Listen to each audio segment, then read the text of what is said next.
ನಮಸ್ಕಾರ. ಇದು ಭಾರತ ಮತ್ತು ಜಿಂಬಾಬ್ವೆ ನಡುವೆ ಚೆನ್ನೈನ ಚಿದಂಬರಂ ಸ್ಟೇಡಿಯಂನಲ್ಲಿ ಸೂಪರ್ ಏಟ್ನ ಮತ್ತೊಂದು ರೋಚಕ ಪಂದ್ಯ ನಡೆದರೆ ಇತ್ತ ಭಾರತ ಈ ಒಂದು ಪಂದ್ಯ ಗೆದ್ದು ಸೆಮಿಫೈನಲ್ಗೆ ಎಂಟ್ರಿ ಕೊಡಬೇಕಾದ್ರೆ ಅದರ ಲೆಕ್ಕಾಚಾರ ಹೇಗಿದೆ, ಬಟ್ ಎಷ್ಟರಿಂದ ಭಾರತ ಗೆಲ್ಲಬೇಕು ಅಂತ ಈ ಒಂದು ವಿಡಿಯೋದಲ್ಲಿ ಪ್ರತಿಯೊಂದು ಅಪ್ಡೇಟನ್ನು ಕೊಡ್ತಾ ಬರ್ತೀನಿ. ಆದ್ದರಿಂದ ದಯವಿಟ್ಟು ನೀವೇನಾದರೂ ಇನ್ನೂ ನಮ್ಮ ಒಂದು ಯೂಟ್ಯೂಬ್ ಚಾನಲ್ಗೆ ಸಬ್ಸ್ಕ್ರೈಬ್ ಆಗಿಲ್ಲ ಅಂದರೆ ಈ ಕೂಡಲೇ ಸಬ್ಸ್ಕ್ರೈಬ್ ಆಗಿ. ಹಾಗೆಯೇ ನೀವು ಟೀಮ್ ಇಂಡಿಯಾ ಈ ಬಾರಿಯ T20 ವಿಶ್ವಕಪ್ನಲ್ಲಿ ಸೆಮಿಫೈನಲ್ ಹಂತಕ್ಕೆ ತಲುಪುತ್ತದೆಯೋ ಇಲ್ಲವೋ ಎಂಬ ನಿಮ್ಮ ಅನಿಸಿಕೆಯನ್ನು ಕೂಡ ತಪ್ಪದೆ ಈ ಕೂಡಲೇ ಕಮೆಂಟ್ ಬಾಕ್ಸಲ್ಲಿ ಕಮೆಂಟ್ ಮಾಡಿ. ಹಾಗೆ ವಿಡಿಯೋ ಇಷ್ಟ ಆದರೆ ಒಂದು ಲೈಕ್ ಮಾಡಿ.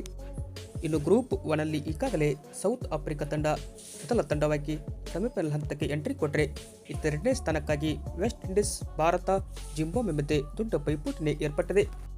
ಇನ್ನು ಇಂದು ಮೊದಲ ಪಂದ್ಯದಲ್ಲಿ ಸೌತ್ ಆಫ್ರಿಕಾ ತಂಡ ವೆಸ್ಟ್ ಇಂಡೀಸ್ ತಂಡವನ್ನು ಎದುರಿಸಿದರೆ ಇತ್ತ ವೆಸ್ಟ್ ಇಂಡೀಸ್ ತಂಡ ಸೌತ್ ಆಫ್ರಿಕಾ ವಿರುದ್ಧ ಸೋತರೆ ಭಾರತಕ್ಕೆ ದೊಡ್ಡ ಲಾಭವೇ ಆಗಲಿದೆ. ಹೀಗಾಗಿ ಎರಡನೇ ಪಂದ್ಯದಲ್ಲಿ ಭಾರತ ತಂಡ ಜಿಂಬಾಬ್ವೆ ತಂಡವನ್ನು ಚಿದಂಬರಂ ಸ್ಟೇಡಿಯಂನಲ್ಲಿ ಎದುರಿಸಿದರೆ ಇತ್ತ ಭಾರತ ನೆಟ್ ರೇಟ್ ಕೂಡ ಇಲ್ಲಿ ತುಂಬಾ ಹೆಲ್ಪ್ ಆಗುತ್ತೆ. ಭಾರತ ಏನಪ್ಪ ಅಂದರೆ ಇಲ್ಲಿ ಮೊದಲು ಬ್ಯಾಟ್ ಮಾಡಿದರೆ ಜಿಂಬಾಬ್ವೆ ತಂಡವನ್ನು 77 ರನ್ಗಳಿಂದ ಸೋಲಿಸಬೇಕು. ಇನ್ನು ಎರಡನೇ ಇನ್ನಿಂಗ್ಸ್ನಲ್ಲಿ ಭಾರತ ಬ್ಯಾಟಿಂಗ್ ಮಾಡಿದಾಗ 101 ಟಾರ್ಗೆಟನ್ನು ಕೇವಲ 7.1 ಓವರ್ನಲ್ಲಿ ಚೇಸ್ ಮಾಡಬೇಕು. ಇಲ್ಲದ 121 ಟಾರ್ಗೆಟನ್ನು 8.4 ಓವರ್ನಲ್ಲಿ ಚೇಸ್ ಮಾಡಿದರೆ ಇತ್ತ 141 ಟಾರ್ಗೆಟನ್ನು 10 ಓವರ್ನಲ್ಲಿ ಚೇಸ್ ಮಾಡಿ ಬಿಸಾಕಬೇಕು. 161 ಟಾರ್ಗೆಟ್ ಇದ್ದರೆ ಭಾರತ ಅದನ್ನು 11.3 ಓವರ್ನಲ್ಲಿ ಚೇಸ್ ಮಾಡಬೇಕು.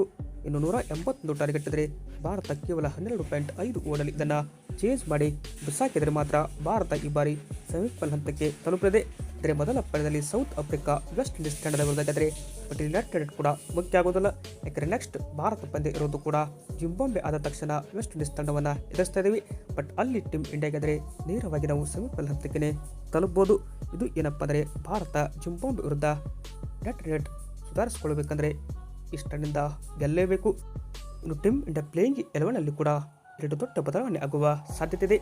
ನನ್ನ ಪ್ರಕಾರ ಇಲ್ಲಿ ಸಂಜು ಸ್ಯಾಮ್ಸನ್ ಅವರು ಒಬ್ಬರಾಗಿ ಅಭಿಷೇಕ್ ಶರ್ಮಾ ಅವರ ಜೊತೆ ಕಣಕ್ಕೆ ಇಳಿದರೆ ಇನ್ನೊಂದು ಅಕ್ಷರ್ ಪಟೇಲ್ ಅವರು ಟೀಮ್ ಇಂಡಿಯಾಗೆ ವಾಷಿಂಗ್ಟನ್ ಸುಂದರ್ ಅವರ ಜಾಗಕ್ಕೆ ಬರಲಿದ್ದಾರೆ. ಬಟ್ ಹೀಗಾಗಿ ಈ ಎರಡು ಬದಲಾವಣೆ ಬಿಟ್ಟರೆ ಟೀಮ್ ಇಂಡಿಯಾದಲ್ಲಿ ಯಾವ ಬದಲಾವಣೆ ನೋಡಲು ಸಿಗೋದಿಲ್ಲ. ಇದಾಗಿತ್ತು ಇವತ್ತಿನ ವಿಡಿಯೋ ಇಷ್ಟ ಆದರೆ ಲೈಕ್ ಮಾಡಿ. ಇದೇ ತರಹದ ಸ್ಪೋರ್ಟ್ಸ್ ಮಾಹಿತಿಗಾಗಿ ತಪ್ಪದೆ ನಮ್ಮ ಒಂದು ಯೂಟ್ಯೂಬ್ ಚಾನಲ್ಗೆ ಸಬ್ಸ್ಕ್ರೈಬ್ ಆಗಿ. Thank you.